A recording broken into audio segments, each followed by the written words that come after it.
मैले बेलामा हरियो काग्रो यो चाहिँ गफ गर्दै खाने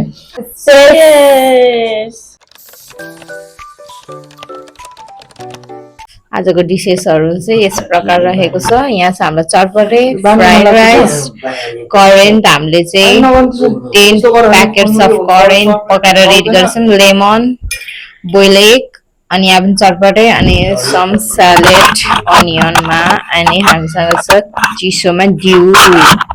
सो अलिक हामी वहाँ परबाट राख्दैछौँ, त्यही भएर देखिँदैन। सो गाइस, हाम्रो आजको मुकब्याङको लागि चाहिँ यहाँ रेडी छु। अनि हामीसँग हुनुहुन्छ मम्मी हाई गर्नु, अनि नाना हुनुहुन्छ साइडमा कपाला कुनामा, अनि त्यसपछि छु म, त्यसपछि म छु। अनि कान्छा देख्नु भयो तपाईले, कान्छा हुनुहुन्थ्यो, आउनु कान्छा बस्नु,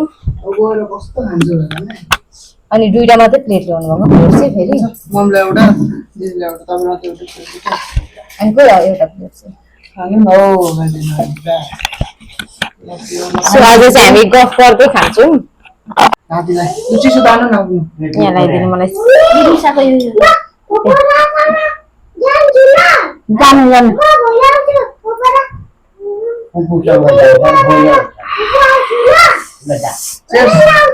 Cheers guys. Cheers.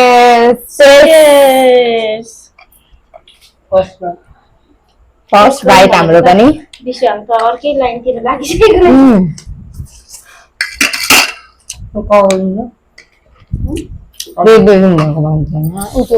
कस्तो भाडा मन खायो पुरा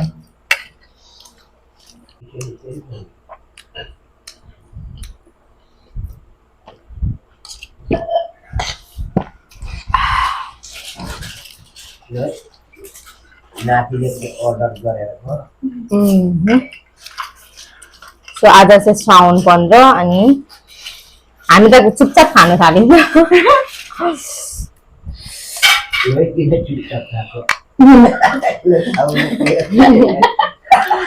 न अगाएपछि मात्रै गफ गर्छ क्या होइन बाबा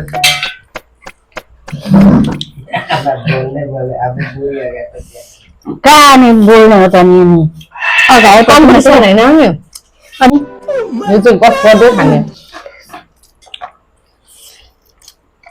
अहिले हामी फुडमा कन्सन्ट्रेट गरौँ पछि गफ अलिकति पेट हगाएपछि अहिले चाहिँ हामी बोल्ने मोडमा छैनौँ, त्यही भएर एकदम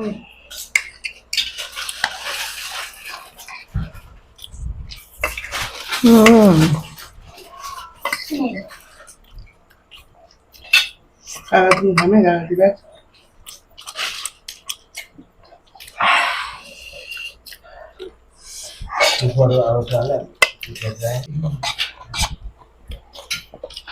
बाबासँग चाहिँ हामीले खतरा गेम खेलेको थियौँ। जसो चाहिँ साउन्डै छैन, तर पनि म त्यो अपलोड गर्छु यो पछाडि। सो त्यो चाहिँ अब के टेक्निकल प्रोग्राम भन्नु पर्ला, टेक्निकल प्रोग्रामले गर्दाखेरि अलिक त्यही भएर अहिलेसम्म अपलोड भएको छैन। आज हामी एउटा टपिकमा गफ गरौँ न त ल। टपिकको नाम के हो? साउन 15 दसैँहरूले कसरी मनाउनु भयो है? साउन क्या मम्मी, साउन। अन्त साउन 15 मा कसरी मनाउनु भयो? हाम्रो त इग्नोर गाइस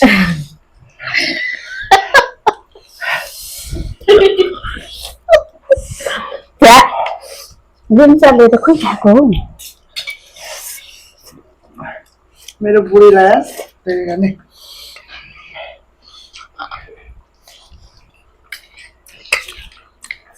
हजुर। हामी चाहिँ आज टपिक त बिर्सेछु भयो नि खाने सुन्नु। टपिक चाहिँ आज हामी एउटा ड्रिमको बारेमा ल, सबैले आफ्नो आफ्नो मतलब के ड्रिम थियो सानोमा हुन्छ नि, अब स्कुल लाइफमा हुँदाखेरि को कुरा गरौँ। मम्मी सानो हुँदाखेरि सुरुमा सबभन्दा सुरुमा मम्मीबाट है मम्मीलाई चाहिँ सानो हुँदाखेरि अब यस्तो बन्छु ठुलो भएपछि यस्तो केही थियो कि थिएन मम्मी केही रहर मतलब हुन्छ नि अझै पनि मिल्ने भए म त्यो रहर पुरा गर्थेँ जस्तो थियो तर के रहर थियो त्यो भन्नु अनि थियो नि अब के गर्नु अब त पुरा हुँदैन त्यो सबै थाहा छ होइन के हिजो नि बन्द मम्मीले बोल्नु त्यसो त भन्नु न मम्मी हामी सुन्छौँ म डान्सर बन्ने अब थियो तर हाम्रो मम्मी ओभर राम्रो नाच्नुहुन्छ नि डान्सर बन्ने रहर चाहिँ थियो मेरो होइन त्यो रहर पुरा होइन भयो पानी भात लगाइन्छ तर के भन्छ डान्सको लागि चाहिँ एजले रोक्दैन है अनि रहर चाहिँ थियो मेरो तर मैले पुरा गर्न सकिनँ होइन त्यही पनि केही छैन अहिले टिकटकले मेरो रहर पुरा गरिदिइरहेको छ होइन हो कि हो अब जानी नजानी भए पनि अब एउटा गाइड पाएको भए झन् राम्रो नाच्नुहुन्छ र त्यो पनि मम्मी साथीहरूको कन्फिडेन्ससँग नाच्नुहुन्छ मलाई सबभन्दा खुसी चाहिँ त्यही लाग्छ क्या हेरेर अनि अब मान्छेहरूले कतिले सोध्छ पनि होला होइन यस्तो बुढेसकालमा यसरी नाच्दा यस्तो उस्तो हुन्छ धेरै मान्छेको थिङ्किङ हुन्छ but मलाई चाहिँ- त्यो त फिक्स हो मलाई चाहिँ ओभर के लाग्छ भने- बुढेसकालमा होइन मान्छेले चाहिँ मर्ने बेलामा हरियो काग्रो भनेर पनि सुनेको छु क्या मैले तर बाल छैन मलाई हो हुनु पनि हुँदैन मलाई चाहिँ यही मेरो कन्फिडेन्स खुसी नि होइन मेरो जिन्दगी हो मेरो खुसी हो नि सबभन्दा मलाई मनपर्ने चाहिँ मम्मीको यो कन्फिडेन्ट हो क्या लाइक हुन्छ अब जेसुकैले जसुकै भनोस् होइन मलाई मतलब भएन हुनु पनि हुँदैन मम्मी झ्याङ्किँदै नाचिदिने हो तर हाम्रो बाबा पनि सपोर्टिभ हुनुहुन्छ नि मतलब त्यसरी नाच नै भन्नुहुन्न तर ननाच पनि भन्नुहुन्न अँ बाबुले कसरी सपोर्ट गर्छ थाहा छ ग्रुपमा बजाइदिनुहुन्छ त्यो पनि एक तरिकाको सपोर्ट हो नत्र अब कतिले म लाइफमा बसेको छु भने बाबाले पुरै उयो हुफर बजाइदिँदाखेरि हुन्छ क्या अनि त्यसपछि अब नानाको पालो अब नानाले भन्नुहोस् के थियो त तपाईँको ड्रिम खासै त्यस्तो के थिएन हौ त्यही रुचि भनेको मलाई नि डान्समै हो यसको म डान्स मा रहर थियो कि त्यही भएर मेरो छोरीले डान्स सिकोस् भनेर एकदमै सपोर्ट गर्थ्यो कि यसलाई डान्समा सपोर्ट गर्थ्यो यसले राम्रो नाच्छ अब सेन्टर पनि लगाइदिएको नि त यसले यो दिदीले भन्नु न आफ्नो भन्नु न भन्नु नानाले मेरो नि त्यही हो हर केही पनि छैन हौ खासै त्यस्तो त्यसपछि धेरै ठुलो ड्रिम राख्ने खालको सपना होइन छुइनँ म। त्यो मजा आएन नि मजाले क्लियरली भन्नुपर्छ क्या जसरी मलाई मजा आयो नि त्यही हो डान्स जब्बर मनपर्छ मनपर्थ्यो त्यो डान्स तपाईँलाई गरेर हिँड्ने पनि कति सुट गर्दाखेरि तपाईँलाई डान्स मन पर्नुको कारण के थाहा छ मम्मीले चाहन्छ नि मम्मीले यदि त्यो कुरामा तपाईँलाई फोर्स नगरेको भए त्यति बेला तपाईँलाई भन्नेमा चाहिँ इन्करेज भन्छ म त इन्करेज मलाई त्यस्तो नि नगरेको भए तपाईँलाई यो अलिक लक्ष्य लिएको मान्छे थियो क्या यो म चाहिँ त्यो भन्न चाहन्छु क्या लक्ष्य दिनको मान्छे म चाहिँ कस्तो थियो अनि कान्छालाई चाहिँ अब कान्छाको पालो यस्तो भयो नानाको म त अब्बा क्लियर थिएँ बच्चाइबाट होइन 5 कक्षा होला 5 क्लाससम्म मजाले बुद्धि आएको थिएन होला सायद मलाई जस्तो लाग्छ मैले स्कुल चाहिँ धरान 17 क्या पञ्चकन्यामा +2 सम्म त पढेको पछि ब्याचलर महेन्द्रमा जोइन गरेको त्यहाँदेखि मैले 6 क्लासमा जोइन गरेको पछि 7 कि 8 मा होला एकचोटि मलाई केदार भारती भन्ने एकजना सर हुनुहुन्थ्यो अझै नै हुनुहुन्छ त्यो स्कुलमा पढाउनुहुन्छ सबै क्लासलाई ओ तिमीलाई के बन्ने इच्छा छ भनेर उठेर भन भन्दाखेरि मैले कसरी भनेको थिएँ थाहा छ हेर्नु सर तपाईँले नि भिडियो हेरिराख्नु भएको छ भने तपाईँलाई नि भनेको मैले चाहिँ के भनेको थिएँ भने यस्तै उठेर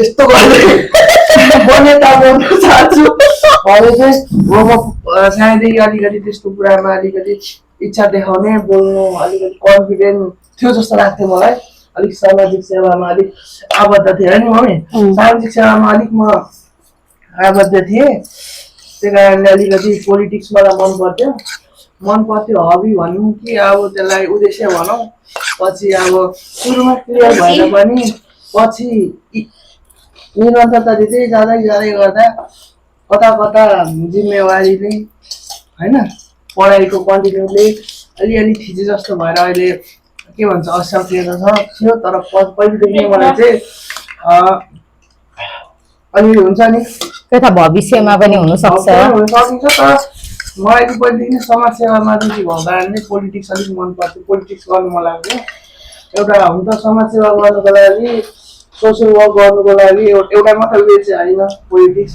तर पोलिटिक्स चाहिँ मलाई गर्नु चाहिँ मन पर्थ्यो त्यसको प्रक्रियाहरू काम गर्ने वेहरू मन पर्थ्यो त्यही भएर नेता बन्न चाहिँ मन थियो अनि एउटा त भनेको त्यो चाहिँ हबी फुटबल पहिले कति सानोतिर खेली हिँड्यो होला एउटा बुट बोकेर टक्क रमाउँछ त्यही हो मेरो चाहिँ अब यसो अब मेरो पालो हेर त मेरो पनि सानो हुँदा मतलब स्कुल लाइफमा हुँदाखेरि चाहिँ साइन्स टिचर हुनुहुन्थ्यो क्या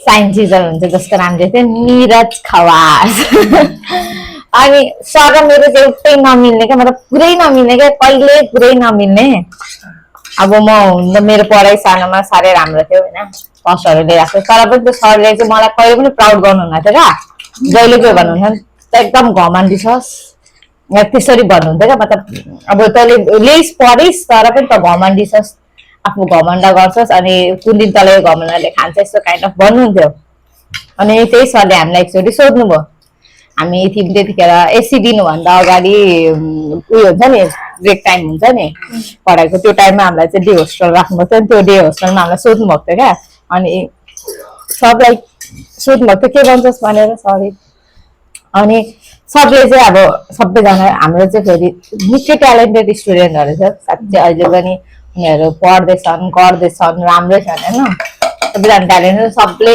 आफ्नो आफ्नो भनेको थियो जे भनेको थियो तिनीहरू अहिले त्यही गर्दै पनि छ एक्चुअली गर्दै पनि छ जे टी गरेर नगर्ने चाहिँ मै हो नगर्ने चाहिँ मै हो अनि मैले चाहिँ के भनेको थिएँ भने मैले चाहिँ भनेको थिएँ म चाहिँ बिजनेस वुमेन भन्छु किनभने मलाई चाहिँ म चाहिँ सानैदेखि अलिक कस्तो खालको थियो भने समूहमा चाहिँ आफूलाई चाहिँ एउटा क्याप्टेनको रूपमा होइन एउटा लिडरको रूपमा जहिले पनि आफूलाई रिप्रेजेन्ट गर्ने बानी थियो मेरो चाहिँ अनि मलाई मनपर्ने मलाई कम्पिटिसन गर्नु मनपर्ने मान्छेहरूसँग होइन अनि कम्पिटिसनमा उसलाई हराएर आफूले जित्नु मनपर्ने अब जित्नु सबैलाई मनपर्छ तर मलाई अब्बर मनपर्ने क्या म हार्नै नखोज्ने त्यस्तो खालको थियो नि सो मलाई चाहिँ अब हुन्छ नि बिजनेस चाहिँ त्यो फिल्ड हो जसमा चाहिँ हुन्छ जसमा चाहिँ मेरो यो लिडरसिपले न्याय पाउँछ जस्तो फिल हुन्छ नि सो मलाई चाहिँ बन्नु मन लाग्थ्यो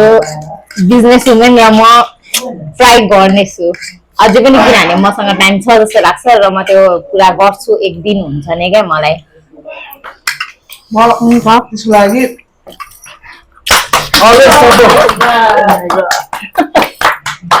सबले सपोर्ट गर्नु तपाईँलाई ट्रस्ट छ नि फ्यामिलीले सपोर्ट गर्छ भनेर एकदम त्यो हाम्रो त्यस्तै छ ड्रिम्सहरू जो चाहिँ कुनै पछि हुनु पनि सक्छ कुनै चाहिँ बिस्तारै चल्दै पनि छ कुनै चाहिँ बिलिसकेको छ कुनैको उम्मिद छ अझै हुँदैछ सबैको त्यस्तै छ सपनाहरू कोही कोहीहरू चाहिँ यहाँनिर लक्ष्य दिनुको के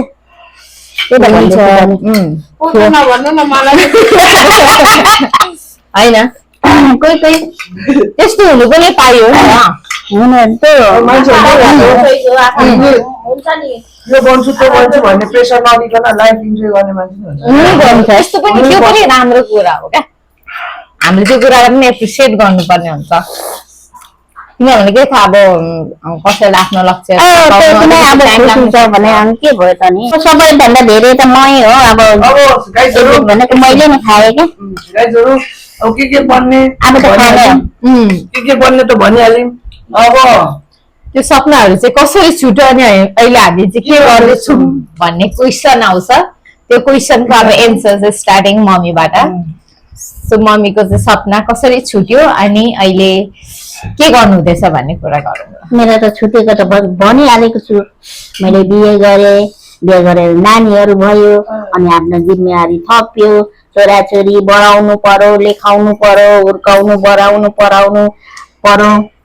सब्जीले आमाहरूको जिम्मेवारी टाउको दुखाइ।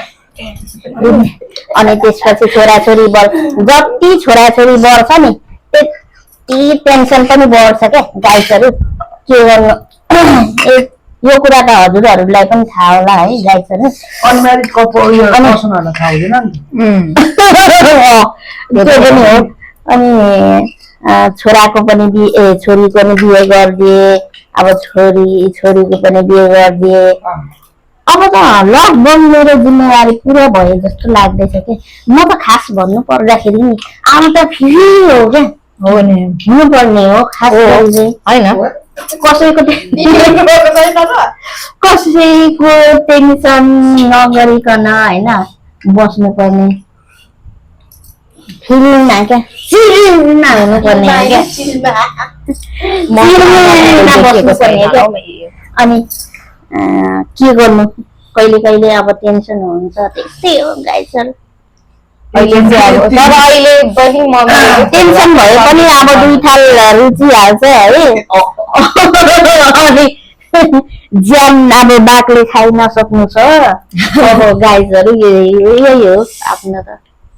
अब नानाको मेरो त केही पनि छैन भनिसके। केही छैन केही पनि छैन अरे। बिहे गरेँ अनि अहिले हाउसवाइफ छु।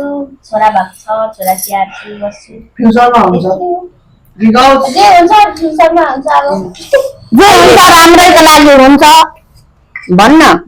अब काम छ राम्रै भइरहेछ त। अब मैले मेरो के इच्छा थियो के बन्ने इच्छा थियो त भनिहालेँ साथीहरू हेरिसक्नु होला। अब अहिलेसम्म के गर्दैछु भने अब पढाइ अलिकति स्टप भएको जस्तो अनरेगुलर भए जस्तो भइरहेछ। त्यसलाई कन्टिन्यू नै गर्नुपर्छ जस्तो लागिरहेछ मलाई। अहिले चाहिँ अब अब मेरो बुढीलाई भने जस्तै उसलाई बिजनेस वुमेन बन्नु मन छ भन्छ। कता कता उसको र मेरो चाहिँ विचारहरू हुन्छ नि बन्ने इच्छाहरू चाहिँ ठोकिएको छ। अब त्यो ठोकिएको कुरालाई चाहिँ गएर अब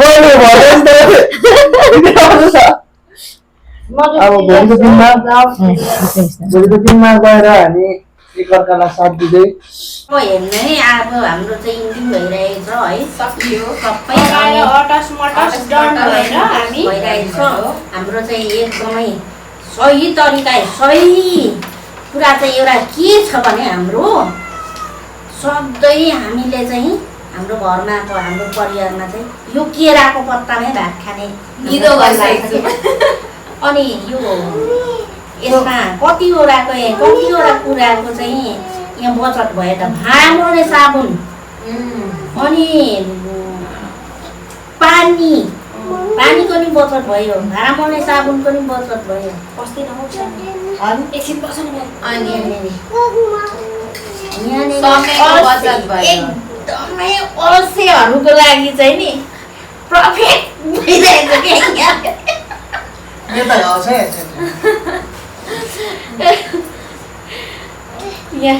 र यस्तै भन्दै नै हाम्रो आजको छोटो त के भन्नु त्यो पनि मिठो हाम्रो सपनाको कहानी कथा व्याख्या चाहिँ यही समाप्त है।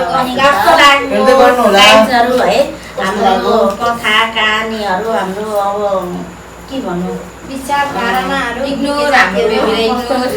कस्तो लाग्यो है कमेन्टमा सर हल्का लेखिदिनु होला। And thank you for watching guys. Support गर्नु नबिर्सिनु होला, लाइक सब्स्क्राइब एन्ड शेयर पनि गर्नु होला। तपाईहरुको ड्रिम्स को बारेमा कमेन्ट पनि गर्नु होला। Thank you for watching guys. Bye.